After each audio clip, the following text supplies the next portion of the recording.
এই যদি হয় আমাদের অবস্থা, তাহলে আমরা কিভাবে উন্নতি করব? কিভাবে আমরা আমাদের বাংলা সিনেমাকে বিশ্ব দরবারে তুলে ধরব? কিভাবে আমরা শাকিব খানকে উন্নত মানের সিনেমায় দেখতে পাবো, যেখানে স্বয়ং পরিচালকরা শাকিব খানের বাধা হয়ে দাঁড়াচ্ছে?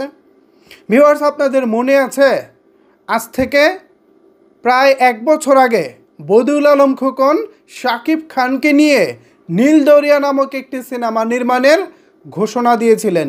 সেই সিনেমার জন্য শাকিব খান পারিশ্রমিক বাবদ 60 লক্ষ টাকা অগ্রিম সাইনিং মানিতে নিয়েছিলেন। পরবর্তীতে শাকিব খান সেই সিনেমাটি ফিরিয়ে দিয়েছিলেন। কেন ফিরিয়ে দিয়েছিলেন? তৎকালীন বলা হয়েছিল শাকিব খান নাকি পারিশ্রমিক অনেক বেশি বাড়িয়ে চাচ্ছিলেন, কারণ প্রিয়তমা সিনেমাটি বাম্পার হিট হওয়ার পর শাকিব খানের পারিশ্রমিক নাকি তখন বেড়ে গিয়েছিল। ঠিক এরকমটাই আমাদের সামনে গণমাধ্যম তুলে ধরেছিল। তবে তবে 1 বছর পরে আমরা সত্য খবরটি জানতে পেরেছি। এখানে তামান্না ভাটিয়াকে দেখতে পাচ্ছেন, আমাদের স্বপ্নের নায়িকা। এরকম অনেক স্বপ্নের নায়িকা কিন্তু আমাদের আছে। আমরা কিন্তু চাই শাকিব খানের সঙ্গে তারা কাজ করুক। কেন তারা কাজ করতে পারে না? মূল সমস্যা আসলে কোথায়? আর নীলদরিয়া নামক সিনেমাটি কেন হয়নি? রহস্যের জট খুলেছে। আর এই রহস্যের জট খুলেছেন স্বয়ং পরিচালক বদিউল আলম খোকন নিজেই। তার কিছু কথা আমাকে অনেক বেশি অবাক করেছে, এবং আমি ভাবতেছি আমরা কি 2024 সালে বসে আছি নাকি 90 দশকে বসে আছি। কি করেছে দেখেন বদিউল আলম খোকন। আমি ধাপে ধাপে কথাগুলো বলতেছি, আপনারা একটু মিলিয়ে নেবেন। আমাদের সিনেমার উন্নতিতে তারা কিভাবে বাধা হয়ে দাঁড়াচ্ছে এবং তাদের চিন্তা চেতনা কি, আমি খুলে বলতেছি। ভিউয়ার্স, গতকালকে এবং পরশু, অবশ্য গত 1 সপ্তাহ ধরেই বদিউল আলম খোকন সাহেব এখন বিভিন্ন মিডিয়াতে সরব, বিভিন্ন জায়গায় বক্তৃতা দিয়ে যাচ্ছেন, নানা রকমের চলচ্চিত্রের উন্নতি বা চলচ্চিত্রের প্রেক্ষাপট নিয়ে কথা বলে যাচ্ছেন। তারই একটি প্রেক্ষাপট হিসেবে গতকালকে বিজয় টেলিভিশনে, বাংলাদেশের বিজয় টেলিভিশনে এই বদিউল আলম খোকনের একটি সাক্ষাৎকার উঠে আসে, এবং সেখানে সাংবাদিকরা এক পর্যায়ে তাকে জিজ্ঞেস করেন নীলদরিয়া নামক সিনেমাটি আসলে কেন হয়নি। তখন বদিউল আলম খোকন বলতেছিলেন শাকিব খানের কিছু দাবি ছিল। শাকিব খানের এই দাবিগুলো আমি মানিনি, এ কারণে ছবিটি হয়নি। এবার দেখেন শাকিব খানের দাবিটা কি। শাকিব খানের দাবিটা হচ্ছে শুটিং ইউনিটে যারা টেকনিক্যাল সাপোর্ট দিবেন তাদেরকে বাইরে থেকে আনতে হবে। সেটা ইন্ডিয়া হোক বা অন্য কোনো দেশ হোক, বাইরে থেকে আনতে হবে। কারণ আমাদের এখানে যারা টেকনিশিয়ান হিসেবে আছেন, টেকনিক্যাল সাপোর্টে যারা আছেন, তারা অতটা উন্নত না। তাদেরকে দিয়ে বর্তমানে আধুনিক মানের সিনেমা সেভাবে নির্মাণ করা যাবে না। ঠিক এই একটা শর্তের কারণে বদিউল আলম খোকন নাকি তাকে শাকিব খানকে মুখের উপরে বলে দিয়েছেন, না, আমি বাইরের কোনো টেকনিশিয়ান নিয়ে কাজ করব না, প্রয়োজনে আমি সিনেমাই করব না। বুঝতে পারছেন বিষয়টা? প্রয়োজন আমি সিনেমা করব না, কিন্তু তাও বাইরের দেশের টেকনিশিয়ান নিয়ে কাজ করব না। আচ্ছা, আমাদের এই সাবকন্টিনেন্টে বা উপমহাদেশের যে দেশগুলো আছে বা ভারতীয় উপমহাদেশ যেই দেশগুলো আছে, এখানে তো সিনেমা ইন্ডাস্ট্রির মধ্যে মোটামুটি বেশ বড় একটা ইন্ডাস্ট্রি হচ্ছে বলিউড। এবার সে বলিউড কি করে? বলিউড কি বাইরে থেকে কখনো কোনো কিছু হায়ার করে? চলেন বিষয়টা জেনে আসি। বলিউড কি করে, যখন সায়েন্স ফিকশনের যে সিনেমাগুলো করে, বিজ্ঞান নির্ভর যেসব সিনেমা করে, এইসব সিনেমার জন্য মেকআপ আর্টিস্ট থেকে শুরু করে টেকনিক্যাল সাপোর্ট তারা হলিউড থেকে হায়ার করে, আমেরিকা থেকে হায়ার করে। যেই টেকনিক্যাল সাপোর্টগুলো তাদের মনে হয় যে না, আমি ওখান থেকে আনলে আমার সিনেমার স্ট্যান্ডার্ড ভালো হবে, তখন কিন্তু তারা সেখানে চলে যায় এবং সেখান থেকে মেকআপ আর্টিস্ট থেকে শুরু করে ক্যামেরা পার্সন, নানা রকমের উন্নত ক্যামেরা, টোটালটা তারা সেখান থেকে হায়ার করে নিয়ে আসে। এর কারণটা কি? এর কারণ হচ্ছে দর্শকদেরকে উন্নত মানের সিনেমা দেওয়া।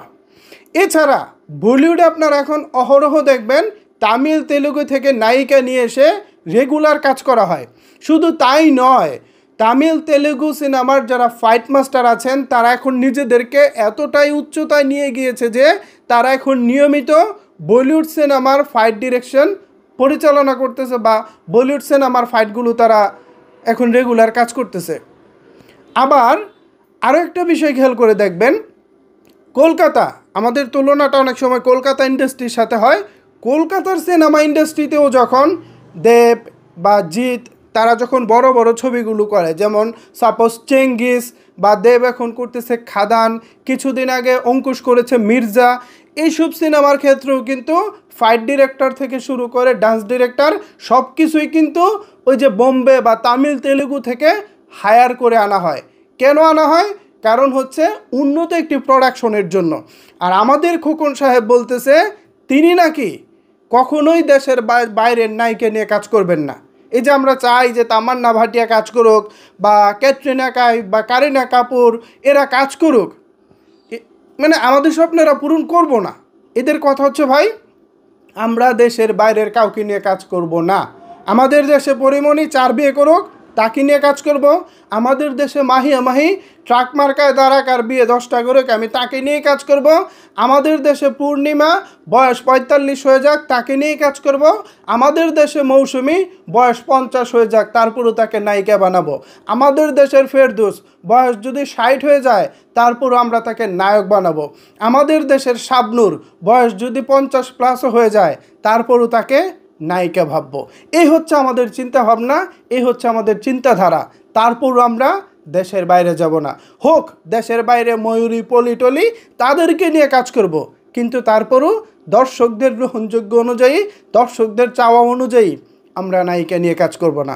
তো এভাবে যদি ইন্ডাস্ট্রি এগিয়ে নিতে যায় তারা, তাহলে কি সিনেমা ইন্ডাস্ট্রি কখনো উন্নত হবে? আর এজন্যই আমি থাম্বনেইলে লিখেছি, এইটা কোনো কথা? এইটা তো কোনো কথা হইতে পারে না বস। আজকে যদি আমার সিনেমার প্রয়োজন হয়, আমি তামান্নাকে নিয়ে কাজ করব। আজকে যদি আমার সিনেমায় প্রয়োজন হয়, আমি কোয়েল মল্লিককে নিয়ে কাজ করব। আজকে যদি আমার সিনেমার জনপ্রিয়তার খাতিরে বা আমার সিনেমার ব্র্যান্ডিংয়ের ক্ষেত্রে বলিউড থেকে কোনো নায়িকা আনতে হয়, আমি প্রয়োজনে সেটাই করব। আমার সিনেমার কোয়ালিটিটাকে আমাকে বাড়াতে হবে। আজকে আমার সিনেমার ফাইটের ক্ষেত্রে আমার যদি মনে হয় বলিউড থেকে কাউকে হায়ার করব, আমি সেটাই করব। যেহেতু আমাদের এখানে নাই, একটা কাজ তো করা যায়, তাদেরকে এনে পুরো ইউনিটটা এনে যখন বাংলাদেশে কাজ করা হবে, দেন হচ্ছে আমাদের যারা উঠে আসতেছে ফাইট ডিরেক্টর যারা আছেন, আমি তাদেরকে অসম্মান করতেছি না, তাদের মধ্যেও নানা রকমের দুর্বলতা রয়েছে, তাদেরও নানা টেকনিক্যাল সাপোর্ট তারা ঠিকমতো পান না, নানাবিধ সমস্যা তাদের মধ্যে রয়েছে। এখন তাদেরকে ট্রেনিং করতে গেলেও তো উন্নত মানের একটা ফাইট যেই পরিবেশ, সেই পরিবেশটা দরকার। তো বলিউড থেকে যখন তারা এসে কাজ করবেন, তখন তো যে আমাদের দেশের যারা আছে তারা একটা উন্নত পরিবেশ পাবে, দেন হচ্ছে তারাও তাদের কাছ থেকে শিখতে পারবে। এভাবেই তো হচ্ছে একটা কোলাবোরেশন হয়। কিন্তু আমাদের এখানটায় দেখেন না, আমরা বাইরে থেকে কিছু আনবো না, প্রয়োজনে শাকিব খানের সঙ্গে কাজ করব, না হলে করব না, কিন্তু তারপরও বাইরে থেকে কিছু আনবো না ভাই, আমাদের এখানে যদু মধু কদু দিয়ে চালিয়ে দিব, করলাম না শাকিব খানের সিনেমা। এই হচ্ছে আমাদের পরিচালকদের ধ্যান ধারণা। তো এই যদি হয় অবস্থা, শাকিব খান ভালো টেকনিশিয়ান চাওয়ার কারণে সিনেমাই করব না, শাকিব খান ভালো নায়িকা চাওয়ার কারণে সিনেমাই করব না, তাইলে ভাই আমরা আর উন্নতি করব কবে? আমাদের পক্ষে উন্নতি করা ইম্পসিবল, একেবারেই অসম্ভব।